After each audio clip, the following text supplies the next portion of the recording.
आज हम एक बहुत बड़ी बहुत ही विशाल चीज पर बात करने वाले हैं, ब्रह्मांड। इसकी अथाह विशालता, इसकी शुरुआत कैसे हुई, और हाँ, हमारा अपना घर सौरमंडल। हमारे पास जो कुछ जानकारी है वो हमें खगोल विज्ञान की बेसिक बातों से लेकर कुछ गहरे सिद्धांतों तक ले जाती है। हाँ, बिल्कुल। जैसे कि ब्रह्मांड आखिर है क्या, तारे और ग्रह ये सब बनते कैसे हैं, और हमारे अपने सौरमंडल में क्या कुछ है। सही। तो आज हम कोशिश करेंगे कि इस जानकारी से जो सबसे जरूरी और दिलचस्प बातें हैं वो निकालें, ताकि इस बड़े विषय की एक साफ तस्वीर बन सके। चलिए शुरू करते हैं। बिल्कुल। ये सफर हमें ब्रह्मांड के जन्म बिग बैंग से लेकर हमारे सौरमंडल के ग्रहों तक ले जाएगा। और हाँ, चंद्रमा कैसे बना, ऐसी कई दिलचस्प बातें भी हैं। हम देखेंगे कि कैसे सबूत मिले और हमारी समझ बदली। तो सबसे पहला सवाल, ये ब्रह्मांड, ये यूनिवर्स है क्या चीज आखिर? कहा जाता है कि ये एक लगभग अनंत फैलाव है। हाँ। जिसमें खरबों आकाशगंगाएं हैं। हाँ, और इसी का अध्ययन खगोल विज्ञान है। और यहाँ दूरियां इतनी ज्यादा हैं कि हम प्रकाश वर्ष में नापते हैं। प्रकाश एक साल में जितनी दूरी तय करता है। सोचिए, सबसे पास का तारा प्रोक्सिमा सेंटोरी, उससे भी रोशनी को हम तक आने में 4 साल से ज्यादा लग जाते हैं। 4 साल सिर्फ सबसे नजदीकी तारे से? बाप रे, कमाल है। तो फिर ये सवाल है कि इतना बड़ा ब्रह्मांड बना कैसे, शुरुआत कैसे हुई? बिग बैंग थ्योरी का नाम तो सुना ही है। सही कहा। बिग बैंग सिद्धांत, जिसे जॉर्ज एडवर्ड लेमेत्रे ने सबसे पहले आइडिया दिया था और एडविन हबल के सबूतों ने जिसे मजबूत किया, वो आज सबसे ज्यादा माना जाता है। ये कहता है कि करीब 13.7 अरब साल पहले आज का पूरा ब्रह्मांड एक बहुत ही छोटे, गर्म और घने बिंदु में था। एक बिंदु में पूरा ब्रह्मांड? हाँ, अकल्पनीय रूप से छोटा। फिर एक जबरदस्त महाविस्फोट हुआ और उस धमाके के बाद सब फैलना शुरू हो गया। बिल्कुल उसी पल से। पहले तो सिर्फ ऊर्जा थी जो ठंडी होकर पदार्थ बनी, फिर तेजी से विस्तार हुआ। लगभग 3 लाख साल बाद तापमान इतना गिरा कि परमाणु बने, और तब जाकर ब्रह्मांड पारदर्शी हुआ, प्रकाश उसमें से गुजर सका। और ये फैलाव आज भी जारी है। अच्छा, तो ये आज भी फैल रहा है? हाँ, आकाशगंगाएं एक दूसरे से दूर जा रही हैं। तो क्या हमेशा से यही माना गया बिग बैंग, या कोई और थ्योरीज भी थी? नहीं, पहले और भी विचार थे। एक थी स्थिर अवस्था सिद्धांत, steady state theory. Bondi, Gold और हॉयल ने दी थी। वो मानते थी कि ब्रह्मांड हमेशा से ऐसा ही है जैसा आज है, न कोई शुरुआत न अंत। अच्छा, तो फिर बिग बैंग कैसे ज्यादा माना जाने लगा? क्योंकि सबूत मिलते गए, जैसे दूर की आकाशगंगाओं का दूर जाना, कॉस्मिक बैकग्राउंड रेडिएशन, इन सब ने बिग बैंग को सपोर्ट किया। एक और थ्योरी थी स्पंदनशील ब्रह्मांड, पल्सेटिंग यूनिवर्स। एलन सैंडेज का नाम जुड़ा इससे। ये बिग बैंग का एक तरह का वेरिएशन है कि शायद ब्रह्मांड फैलेगा, फिर सिकुड़ेगा बिग क्रंच में, फिर शायद नया बिग बैंग होगा। एक साइकिल जैसा। एक चक्र, फैलना और सिकुड़ना। हाँ, पर अभी के जो सबूत हैं वो लगातार फैलने की तरफ ही इशारा कर रहे हैं। तो ये ब्रह्मांड, जैसा हमने कहा, खरबों आकाशगंगाओं से बना है। ये आकाशगंगाएं, ये गैलेक्सीज क्या होती हैं, थोड़ा और बताइए। आकाशगंगाएं, देखिए, तारों, गैस, धूल और डार्क मैटर का एक बहुत बड़ा समूह है। सब गुरुत्वाकर्षण से बंधे हुए हैं, जैसे ब्रह्मांड के शहर हों। इनका साइज भी बहुत बड़ा होता है। हमारी वाली मिल्की वे, उसका ही व्यास करीब 1 लाख प्रकाश वर्ष है। क्या ये सब एक जैसी होती हैं या अलग अलग तरह की दिखती हैं? नहीं, अलग अलग होती हैं। मोटे तौर पर 3 टाइप हैं। एक अंडाकार, एलिप्टिकल, इनमें ज्यादातर पुराने तारे होते हैं। फिर सर्पिल, स्पाइरल, जिनमें भुजाएं होती हैं, नए तारे बनते हैं। और तीसरी अनियमित, इरेगुलर, जिनका कोई फिक्स शेप नहीं होता। और हमारी आकाशगंगा मिल्की वे, वो किस तरह की है? हमारी मिल्की वे या आकाशगंगा एक वर्जित सर्पिल आकाशगंगा है, बार्ड स्पाइरल। केंद्र में एक पट्टी जैसी संरचना है तारों की, और उससे भुजाएं निकलती हैं। हमारा सौरमंडल इसी की एक भुजा के किनारे पर है। और हमारी पड़ोसी गैलेक्सी? सबसे करीबी बड़ी गैलेक्सी है एंड्रोमेडा। वो हमसे करीब 25 लाख प्रकाश वर्ष दूर है। 25 लाख प्रकाश वर्ष, ये दूरियां तो सच में। खैर, आकाशगंगाओं में तारे होते हैं। ये तारे क्या हैं और बनते कैसे हैं? तारे असल में गैस के आप कह सकते हैं धधकते हुए गोले हैं। हाइड्रोजन और हीलियम मेन गैसें हैं। इनकी अपनी रोशनी, अपनी गर्मी होती है और इनका जन्म होता है नेबुला में। नेबुला? हाँ, नेबुला यानी धूल और गैस के बहुत बड़े बादल। गुरुत्वाकर्षण इन बादलों को सिकोड़ना शुरू करता है। जैसे जैसे गैस सिकुड़ती है वो गर्म होती जाती है। बीच में एक घना कोर बनता है, प्रोटोस्टार। जब ये कोर बहुत ज्यादा गर्म और घना हो जाता है, करोड़ों डिग्री तक, तब शुरू होता है परमाणु संलयन, न्यूक्लियर फ्यूजन। Nuclear fusion? हाँ, जिसमें हाइड्रोजन जुड़कर हीलियम बनाती है और इस प्रोसेस में जबरदस्त ऊर्जा निकलती है। यही ऊर्जा तारे को अरबों साल तक चमक देती है। यहीं से तारे का जीवन शुरू होता है। तो ये तारे हमेशा चमकते रहते हैं या इनका भी कोई अंत होता है? नहीं, हमेशा नहीं। इनका भी एक लाइफ साइकिल है और ये निर्भर करता है कि तारे का वजन कितना है, मतलब द्रव्यमान। हमारे सूर्य जैसे तारे अरबों साल तक चमकते हैं। जब हाइड्रोजन खत्म होने लगती है तो ये फैलकर लाल दानव या रेड जाइंट बन जाते हैं। Red giant? हाँ, फिर बाहरी परतें उड़ जाती हैं और बचा हुआ कोर एक छोटा, घना, सफेद बौना या व्हाइट ड्वार्फ बन जाता है, जो धीरे धीरे ठंडा होता जाता है। और जो तारे सूर्य से बहुत बड़े होते हैं, उनका क्या? उनका जीवन और अंत दोनों ज्यादा नाटकीय होते हैं। वो अपना ईंधन बहुत तेजी से खत्म करते हैं। वो भी रेड सुपर जाइंट बनते हैं, लेकिन उनका अंत होता है एक भयानक विस्फोट से, सुपरनोवा। सुपरनोवा? सुना है इसके बारे में। हाँ, इस विस्फोट में तारे का ज्यादातर हिस्सा अंतरिक्ष में फैल जाता है और यहीं पर लोहा, सोना जैसे भारी तत्व बनते हैं और फैलते हैं, जिनसे बाद में ग्रह और हम जैसे जीव बने। सुपरनोवा के बाद जो कोर बचता है वो या तो एक न्यूट्रॉन तारा बनता है या अगर तारा बहुत ही ज्यादा बड़ा था तो ब्लैक होल। अच्छा, ब्लैक होल। आपने सफेद बौने तारे का जिक्र किया। जानकारी में चंद्रशेखर सीमा का भी जिक्र है, वो क्या है? हाँ, ये बहुत जरूरी खोज है। एस चंद्रशेखर ने की थी। चंद्रशेखर सीमा वो मैक्सिमम वजन है जो एक सफेद बौना तारा संभाल सकता है। ये सूर्य के वजन का लगभग 1.44 गुना है। तो अगर वजन उससे कम है तो वो शांत रहेगा, ठंडा होता जाएगा। लेकिन अगर किसी तरह उसका वजन इस सीमा से ज्यादा हो गया, मान लीजिए किसी साथी तारे से उसने पदार्थ खींच लिया, तो वो अपने ही गुरुत्वाकर्षण को नहीं संभाल पाएगा, वो ढह जाएगा और एक खास तरह का सुपरनोवा होगा। तो ये सीमा तारे की किस्मत तय करती है। दिलचस्प। अच्छा, आसमान में हम तारों के पैटर्न देखते हैं, जैसे सप्तर्षि। हाँ, उन्हें तारामंडल कहते हैं, कॉन्स्टिलेशन। ये असल में तारों के वो समूह है जो हमें पृथ्वी से देखने पर एक पैटर्न बनाते हुए लगते हैं। तारे असल में एक दूसरे से बहुत दूर हो सकते हैं। सप्तर्षि या उर्सा मेजर एक फेमस उदाहरण है और एक खास तारा है ध्रुव तारा, पोल स्टार, जो हमेशा उत्तर में दिखता है क्योंकि वो पृथ्वी के घूमने की धुरी की सीध में है। बिल्कुल। चलिए अब इन दूर के तारों से थोड़ा नजदीक आते हैं, अपने सौर मंडल की तरफ। ये क्या है और हमारी गैलेक्सी में कहाँ है? हाँ, हमारा सौर मंडल, जैसा बताया, हमारी आकाशगंगा गैलेक्सी का ही एक हिस्सा है, उसकी एक भुजा में। बीच में है हमारा तारा सूर्य, और सूर्य के गुरुत्वाकर्षण ने 8 ग्रहों, उनके चंद्रमाओं, क्षुद्र ग्रहों, धूमकेतुओं, इन सब को अपने चारों ओर बांध रखा है। सूर्य हमारे लिए तो सबसे जरूरी। इसके बारे में क्या खास है? सूर्य गर्म गैसों का गोला है। यही हमारे सौर मंडल को लगभग सारी ऊर्जा देता है। रोशनी, गर्मी पृथ्वी से करीब 15 करोड़ किलोमीटर दूर है। इसकी रोशनी हम तक पहुंचने में करीब 8 मिनट लगते हैं। 8 मिनट? और ग्रह?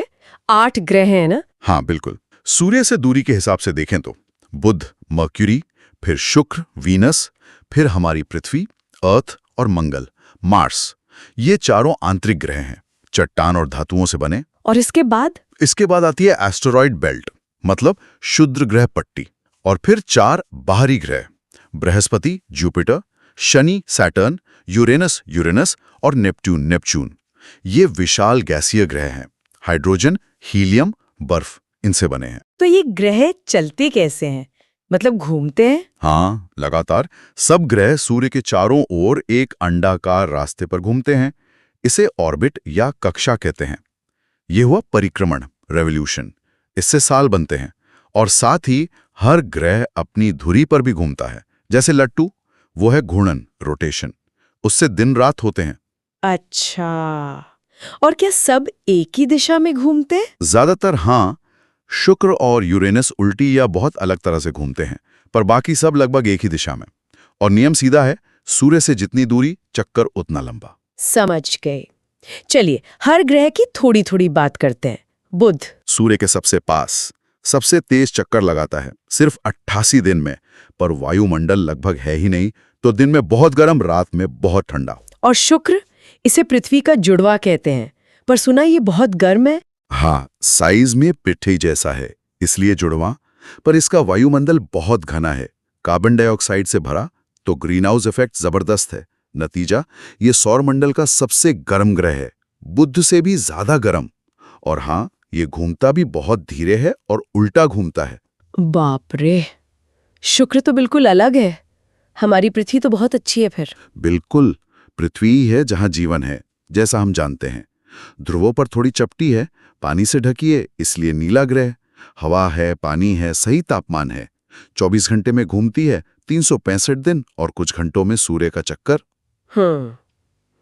पृथ्वी के बाद मंगल, लाल ग्रह। हाँ, मिट्टी में आयरन ऑक्साइड यानी जंग ज्यादा है, इसलिए लाल है। यहाँ सौरमंडल का सबसे ऊंचा पहाड़ है, ओलिम्पस मॉन्स, और सबसे बड़ी घाटी भी। 2 छोटे चंद्रमा हैं, फोबोस और डीमोस। वैज्ञानिक यहाँ पानी और जीवन के निशान ढूंढ रहे हैं। अब आते हैं बाहरी ग्रहों पर। गैस के बड़े बड़े गोले, बृहस्पति।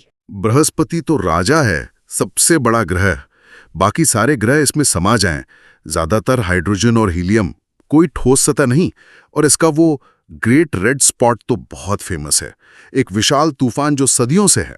इसके 79 से ज्यादा चांद खोजे जा चुके हैं। 76। और शनि, उसके छल्ले। बिल्कुल।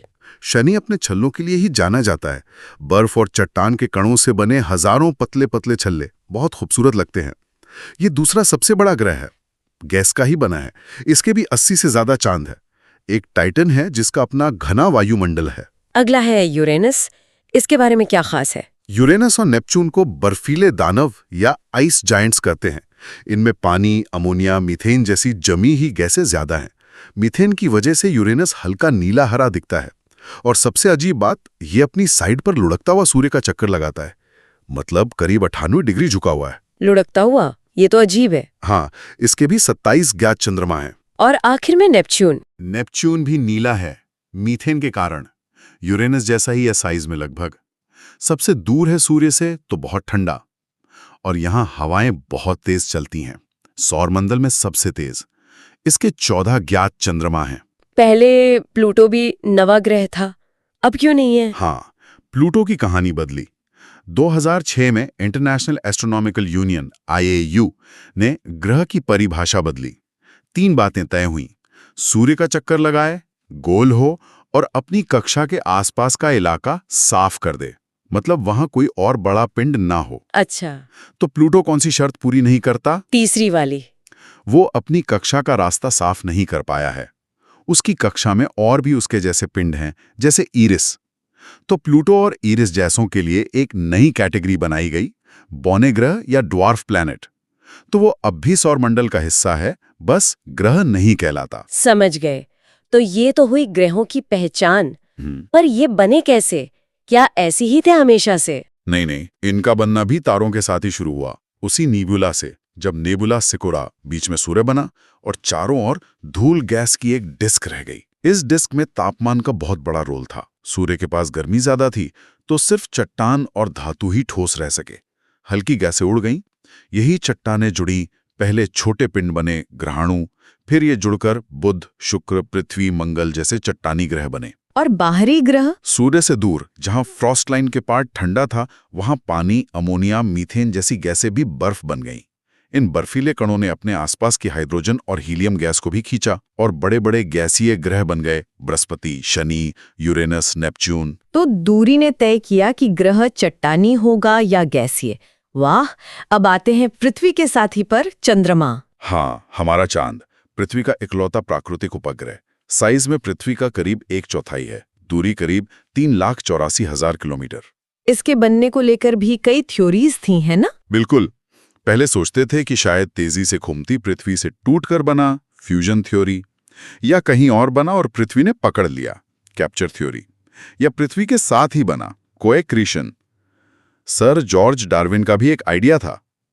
लेकिन आजकल सबसे ज्यादा कौन सी थ्योरी मानी जाती है? आजकल सबसे ज्यादा मानी जाती है जायंट इम्पैक्ट थ्योरी, मतलब महाटक्कर, या बिग स्प्लैट भी कहते हैं। बिग स्प्लैट, ये क्या है? इसके हिसाब से जब पृथ्वी बनी रही थी करीब 4 अरब साल पहले, मंगल के साइज का एक पिंड, जिसे थिया कहते हैं, वो आकर पृथ्वी से टकराया। टक्कर जबरदस्त थी, दोनों का मलबा पिघलकर अंतरिक्ष में फैल गया।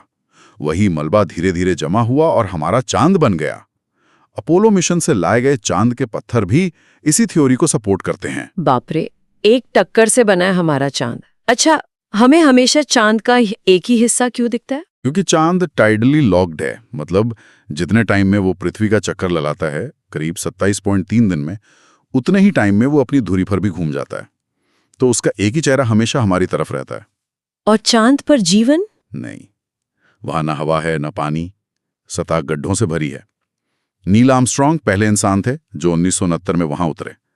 और हाँ, हम महीने में एक बार पूर्णिमा और एक बार अमावस्या देखते हैं। ग्रहों और चांद के अलावा भी बहुत कुछ है सौरमंडल में। क्षुद्र ग्रह, उल्का पिंड, इनमें क्या फर्क है? क्षुद्र ग्रह या एस्ट्रॉइड्स चट्टानी पिंड हैं। ज्यादातर मंगल और बृहस्पति के बीच एस्ट्रॉइड बेल्ट में मिलते हैं। ये ग्रहों के बनने से बचा हुआ मलबा है, साइज कुछ मीटर से लेकर सैकड़ों किलोमीटर तक। उल्का पिंड या मीटियोरॉइड्स इनसे भी छोटे होते हैं, धूल के कण से लेकर छोटे पत्थर तक। और टूटता तारा क्या होता है फिर? जब कोई मीटियोरॉइड तेजी से पृथ्वी के वायुमंडल में आता है तो हवा से रगड़ खाकर जल उठता है। वही चमकती लकीर उल्का या मीटियोर कहलाती है। आम भाषा में टूटता तारा। ज्यादातर तो हवा में ही जल जाते हैं। जो बचकर जमीन पर गिरता है वो मीटियोराइट कहलाता है। और धूमकेतु, कॉमेट्स? धूमकेतु बर्फीले पिंड हैं। जमी गैसें, बर्फ, धूल, चट्टान का मिक्सचर, गंदे स्नोबॉल समझ लीजिए। ये सूर्य के चक्कर बहुत लंबी अंडाकार कक्षाओं में लगाते हैं। जब सूर्य के पास आते हैं तो गर्म होकर गैस और धूल छोड़ते हैं, जिससे एक धुंधला सिर, कोमा और लंबी पूंछ बन जाती है। पूंछ हमेशा सूर्य से दूर रहती है। हैली का धूमकेतु बहुत फेमस है ना? हाँ, हैलीज कोमेट हर 76 साल में दिखता है। पिछली बार 1986 में दिखा था। नेपच्यून के पार भी एक इलाका है, काइपर बेल्ट, बर्फीले पिंडों का। प्लूटो वहीं का है और भी बौने ग्रह हैं वहां। जानकारी में ब्लैक होल और पल्सर का भी जिक्र था, वो क्या है, जल्दी से बता सकते? हाँ, दोनों ही तारों के मरने के बाद बनते हैं। ब्लैक होल अंतरिक्ष में वो जगह है जहां गुरुत्वाकर्षण इतना ज्यादा है कि रोशनी भी बाहर नहीं आ सकती। बहुत भारी तारे के मरने पर बनता है। पल्सर तेजी से घूमने वाले न्यूट्रॉन तारे हैं। सुपरनोवा के बाद बचे कोर हो सकते हैं। ये घूमते हुए लाइट हाउस की तरह नियमित अंतराल पर रेडिएशन की बीम छोड़ते हैं, जो हमें पल्स की तरह मिलती हैं। तो आज हमने ब्रह्मांड के जन्म से लेकर आकाशगंगाओं, तारों के बनने मरने और फिर अपने सौरमंडल के ग्रहों, चांद और दूसरी चीजों तक की एक लंबी यात्रा की। बिग बैंग से बिग स्प्लैट तक। कमाल की बातें हैं ये सब। बिल्कुल, ये पूरी कहानी दिखाती है कि ब्रह्मांड कितना गतिशील है, लगातार बदल रहा है। कैसे साधारण धूल और गैस से ग्रह और तारे बन जाते हैं, कैसे फिजिक्स की नियम तय करते हैं कि सौरमंडल कैसा बनेगा, कहाँ चट्टानी ग्रह है, कहाँ गैसीय है। एक तरह का कॉस्मिक डांस है ये। सही कहा। और ये सोचना कि ये सब कुछ, तारों का बनना, ग्रहों का बनना, शायद टक्करें भी, ये सिर्फ हमारी गैलेक्सी में नहीं, उन खरबों दूसरी गैलेक्सीज में भी हो रहा होगा, ये तो सच में दिमाग घुमा देता है। और यहीं पर एक सवाल आता है सोचने के लिए। अगर ग्रहों का बनना इतनी आम बात है और अब हम दूसरे तारों के आसपास ग्रह ढूंढ भी रहे हैं, तो क्या इस विशाल ब्रह्मांड में कहीं और भी पृथ्वी जैसे ग्रह हो सकते हैं? क्या कहीं और भी जीवन के लिए सही हालात हो सकते हैं? ये वो सवाल है जिसका जवाब खगोलविद लगातार ढूंढ रहे हैं।